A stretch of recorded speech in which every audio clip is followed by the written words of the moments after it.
नमस्कार, Byju's government exam prep channel में आप सभी का स्वागत है। और आज हम 21 जून के इम्पोर्टेंट करंट अफेयर्स के ऊपर चर्चा करने वाले हैं। तो आइए शुरू करते हैं आज का डेली करंट अफेयर्स। आइए सबसे पहले नेशनल करंट अफेयर्स के ऊपर चर्चा कर लेते हैं। और यहाँ पर एक बहुत ही इंपॉर्टेंट न्यूज आया है जिसका शीर्षक है India WHO to launch M yoga app globally. तो जैसा कि आप सभी जानते हैं कि आज इंटरनेशनल योगा डे है और इसी के उपलक्ष्य में भारत के द्वारा यूनाइटेड नेशन और WHO के साथ मिल करके एक मोबाइल ऐप लॉन्च किया गया है जिसका नाम है एम योगा। तो आपको यहाँ पर इस ऐप का नाम याद रखना है और आपको ये भी याद रखना है कि किन ऑर्गेनाइजेशन के साथ मिलकर के भारत ने इस मोबाइल ऐप को लॉन्च किया है। और वे ऑर्गेनाइजेशन है यूनाइटेड नेशन और WHO। इस ऐप का उद्देश्य दुनिया भर के लोगों तक योगा के अभ्यास को आसान तरीके से पहुंचाना है। आइए अब एक और इंपॉर्टेंट न्यूज की यहां पर चर्चा कर लेते हैं और न्यूज का शीर्षक है India set to organise 2-day summit on green hydrogen initiative involving BRICS nation. इस टॉपिक पर मैंने आज का डेली क्विज में भी क्वेश्चन दिया है, उसे भी आप लोग जाकर जरूर देख लेंगे। और यहां पर कहा जा रहा है कि भारत के द्वारा ब्रिक्स कंट्री के साथ मिल करके 2 दिनों का एक अधिवेशन बुलाया गया है और ये अधिवेशन ग्रीन हाइड्रोजन के ऊपर होगा।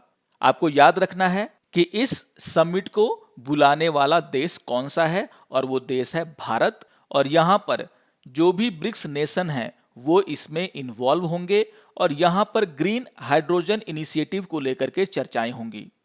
ये समिट 22 जून को शुरू होगा और 23 जून को ये खत्म हो जाएगा। और ये ऑनलाइन इवेंट है, यानी कि यहां पर वीडियो कॉन्फ्रेंस के माध्यम से इन देशों के जो प्रतिनिधि है वो आपस में चर्चा करेंगे ग्रीन हाइड्रोजन इनिशिएटिव को लेकर के। अगर हम इस इनिशिएटिव की बात करें तो इस इनिशिएटिव को NTPC के द्वारा आगे लाया गया है, यानी कि इस कार्यक्रम की मेजबानी NTPC के द्वारा की जाएगी। और यहां पर इस समिट में किस तरीके से हम हाइड्रोजन के उपयोग को बढ़ा सकते हैं, खास करके ग्रीन हाइड्रोजन के उपयोग को बढ़ा सकते हैं, इस पर चर्चाएं होंगी। तो बहुत ही इंपॉर्टेंट न्यूज है, इसको आप लोग याद रखेंगे। आइए एक और न्यूज पर चर्चा कर लेते हैं और ये न्यूज भी योगा डे से जुड़ा हुआ है। तो यहां पर इंडिया पोस्ट के द्वारा इंटरनेशनल योगा डे के उपलक्ष्य में एक कैंसिलेशन स्टाम्प को जारी किया गया है। आप सभी जानते होंगे कि ये कैंसिलेशन स्टाम्प एक प्रकार के स्टाम्प होते हैं जिसे कि टिकट के ऊपर लगाया जाता है, जिसके कारण ये दोबारा से रीयूज नहीं हो पाए, जिसे 21 जून को बुक किए गए सभी मेलों पर लगाया जाएगा। तो यहां पर आपको 2-3 बातें याद रखनी है। सबसे पहली बात आपको यह याद रखना है कि इंडिया पोस्ट के द्वारा यह फैसला लिया गया है। दूसरा, आपको यह याद रखना है कि आखिर ये कैंसिलेशन स्टैंप होता क्या है। जैसा कि मैंने आपको बताया कि ये ऐसे स्टैंप होते हैं जिसे टिकट के ऊपर लगाया जाता है ताकि टिकट का दोबारा यूज ना किया जा सके। और तीसरी बात जो आपको याद रखनी है कि ये स्टाम्प सिर्फ और सिर्फ 21 जून को बुक किए गए मेलों पर ही लगाया जाएगा, उसके आगे इसका यूज नहीं होगा। आइए एक और इंपॉर्टेंट न्यूज पर चर्चा कर लेते हैं और यहां पर न्यूज है Esther Duflo, Raghuram Rajan, Arvind Subramanian in economic advisory council to the Tamil CM। तो यहां पर तमिलनाडु की सरकार के द्वारा एक फैसला लिया गया है जिसमें कहा गया है कि वहां के मुख्यमंत्री को सलाह देने के लिए एक आर्थिक सलाहकार परिषद बनाई जाएगी और यहां पर इस आर्थिक सलाहकार परिषद के सदस्य होंगे नोबेल पुरस्कार विजेता एस्थर डुफ्लो, केंद्र सरकार के पूर्व मुख्य आर्थिक सलाहकार अरविंद सुब्रमण्यम और भारतीय रिजर्व बैंक के पूर्व गवर्नर रघुराम राजन। तो बहुत ही बड़े बड़े लोगों को लेकर के ये एक आर्थिक सलाहकार परिषद बनाई जाएगी जो कि तमिलनाडु के CM को आर्थिक मामलों में सलाह देगा। तो यहां पर आपको तीनों के नाम याद रखने हैं, बहुत ही इंपॉर्टेंट लोग हैं। और आपको यह भी याद रखना है कि किस राज्य सरकार के द्वारा ये आर्थिक सलाहकार परिषद बनाने का फैसला लिया गया है। आइए अब इंटरनेशनल करंट अफेयर्स के ऊपर चर्चा कर लेते हैं और यहां पर एक बहुत ही इंपॉर्टेंट न्यूज आया है जिसका शीर्षक है Guinea declares end to latest Ebola outbreak that killed 12 WHO। यहां पर कहा गया है कि कि विश्व स्वास्थ्य संगठन के अनुसार गिनी को अब इबोला फ्री घोषित कर दिया गया है।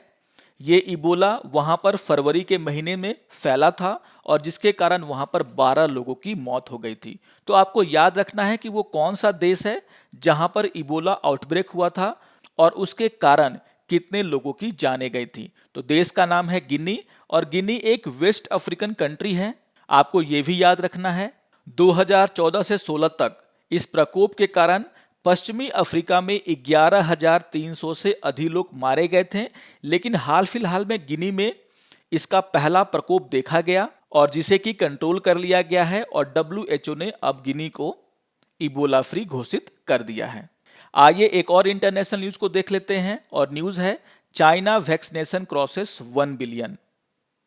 तो यहां पर चीन के द्वारा अपने लोगों को बहुत ही तेजी से टीकाकरण लगाया जा रहा है और कहा जा रहा है कि चीन के द्वारा कल यानी कि रविवार को अपने देश में 1 बिलियन कोविड-19 के डोजेस को लगा दिया गया है और यह विश्व का पहला देश बन गया है जिसने अपने देश में 1 बिलियन डोजेस को जो है लगाया है। तो यहां पर याद रखिएगा कि चाइना वैक्सीनेशन क्रॉसेस 1 बिलियन। आइए अब बैंकिंग एंड फाइनेंस से रिलेटेड न्यूज को देख लेते हैं और यहां पर एक बहुत ही इंपॉर्टेंट न्यूज आया है जो कि आपके एग्जाम पॉइंट ऑफ व्यू से बहुत ही इंपॉर्टेंट है, जिसका शीर्षक है India received 64 billion FDI in 2020, fifth largest recipient of inflow in world United nation. तो आपको याद रखना है कि अंकटाड यानी कि United nation conference on trade and development, इसके द्वारा वर्ल्ड इन्वेस्टमेंट रिपोर्ट 2021 रिलीज कर दिया गया है और यहां पर कहा गया है कि इस महामारी के दौरान 2020 में भारत में लगभग 64 बिलियन फॉरेन डायरेक्ट इन्वेस्टमेंट आया है और इसके कारण भारत को इन्होंने 5वां स्थान दिया है। यहां पर अंकटाड के द्वारा यह भी कहा गया है इस रिपोर्ट में कि कोविड-19 के कारण जो दुनिया में FDI का फ्लो है उसे बहुत बुरी तरीके से प्रभावित किया है इसने और यहां पर कहा गया है कि 2020 में जो FDI है वो लगभग 35% कम हुआ है और ये गिरकर 1.5 ट्रिलियन अमेरिकी डॉलर से 1 ट्रिलियन अमेरिकी डॉलर हो गया है। तो यहां पर कोविड-19 का असर साफ साफ देखा जा सकता है FDI के फ्लो पर और अगर हम पूरे विश्व की बात करें तो FDI के फ्लो पर 35% की गिरावट आई है और यह 1.5 ट्रिलियन अमेरिकी डॉलर से घट करके 1 ट्रिलियन अमेरिकी डॉलर हो गया है। लेकिन भारत के लिए एक अच्छी खबर यह है कि यहाँ पर भारत में 2020 में 64 बिलियन का फॉरेन डायरेक्ट इन्वेस्टमेंट बाहर से आया है और जिसके कारण भारत को यहाँ पर 5वां स्थान दिया गया है। यहाँ पर इस रिपोर्ट में कहा गया है कि in India FDI increase 27% to USD 64 billion in 2020 from USD 51 billion in 2019। यानी कि 2019 में हमारे देश में 51 बिलियन डॉलर का जो है बाहरी निवेश आया था, FDI आया था, लेकिन 2020 में इसमें 27% की बढ़ोतरी हुई है और यह 51 बिलियन डॉलर से बढ़कर के 64 बिलियन डॉलर हो गया है। और यहां पर यह भी कहा जा रहा है कि इंफॉर्मेशन एंड कम्युनिकेशन टेक्नोलॉजी में बढ़त होने के कारण भारत में ये इनफ्लो आया है। तो आपको याद रखना है, इसमें बहुत सारी इंपॉर्टेंट बातें कही गई हैं। आइए यहां पर एक और न्यूज को देख लेते हैं और न्यूज है Adani power to acquire 1200 megawatt SR power Mahan project. तो यहां पर कहा जा रहा है कि country largest power producer in private sector Adani Power Limited will acquire the 1200 megawatt SR Power Mahan project located in Singrauli district of Madhya Pradesh. तो यहाँ पर 2-3 बातें हैं जिसको आपको याद रखनी है। सबसे पहले आपको याद रखना है कि ये जो महान प्रोजेक्ट है वह किस राज्य में स्थित है, वह किस कंपनी से जुड़ा हुआ था और किस कंपनी के द्वारा यहाँ पर उसे एक्वायर किया जा रहा है। तो आपको याद रखना है कि महान प्रोजेक्ट मध्य प्रदेश में स्थित है और यह पहले SR पावर के साथ जुड़ा हुआ था और अभी अडानी पावर जो कि प्राइवेट सेक्टर की सबसे बड़ी कंपनी है बिजली के उत्पादन में, उसके द्वारा इसे एक्वायर किया जा रहा है। और आपको यह भी याद रखना है कि ये जो प्रोजेक्ट है वो कितने मेगावाट का प्रोजेक्ट है। तो याद रखिएगा कि ये 1200 मेगावाट का एक प्रोजेक्ट है। अगर हम अडानी पावर के बारे में बात करें तो Adani power thermal project portfolio consist 12,500 megawatt of generation capacity spread across Gujarat, Karnataka, Chhattisgarh, Maharashtra and Rajasthan.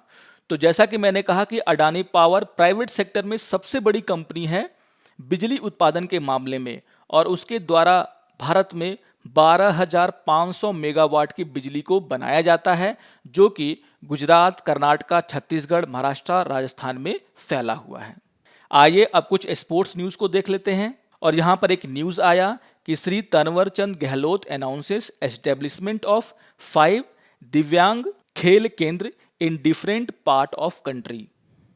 तो यहाँ पर union minister for social justice and empowerment, याद रखिएगा कि union minister for social justice and empowerment, जिनका नाम है तनवर चंद गहलोत, उनके द्वारा घोषणा किया गया है कि देश में 5 जगहों पर दिव्यांग खेल केंद्र बनाए जाएंगे। और आपको याद होगा कि दिव्यांगों के द्वारा जो पैरा ओलंपिक्स होता है उसमें काफ़ी अच्छा प्रदर्शन किया गया था, और इसी को देखते हुए उन्हें बढ़ावा देने के लिए ये केंद्र खोले जाएंगे। तो यहाँ पर आपको याद रखना है कि ये दिव्यांग खेल केंद्र किस मिनिस्ट्री के द्वारा खोले जा रहे हैं, और वो मिनिस्ट्री है ministry of social justice and empowerment.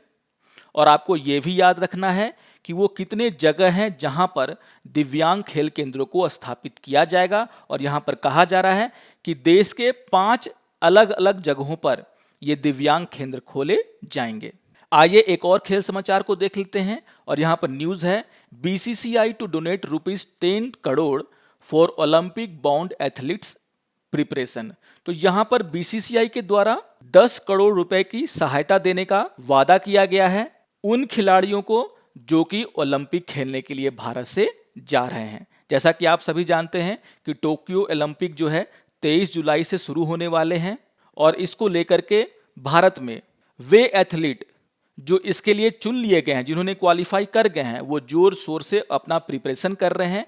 और उनके ट्रेनिंग और प्रिपरेशन के लिए बीसीसीआई के द्वारा भी मदद किया गया है। और यहाँ पर आपको याद रखना है कि बीसीसीआई के द्वारा 10 करोड़ रुपए जो है इनके प्रिपरेशन के लिए दान दिया गया है। आइए अब आज के इंपॉर्टेंट डेज के ऊपर चर्चा कर लेते हैं। आज 21 जून है, और आज के दिन को हम इंटरनेशनल योगा डे के रूप में सेलिब्रेट करते हैं। तो याद रखिएगा कि आज दुनिया भर के लोग 7वां अंतर्राष्ट्रीय योग दिवस यानी कि 7th international yoga day celebrate कर रहे हैं। और ये इतना इंपॉर्टेंट डेज है कि इसके थीम को बार बार पूछा जाता है, और यहाँ पर मैंने आपको थीम के बारे में चर्चा कर दी है। और इस बार का जो योगा डे है उसका थीम है योगा फॉर वेलनेस। तो याद रखिएगा इंटरनेशनल योगा डे 2021 का थीम है योगा फॉर वेलनेस।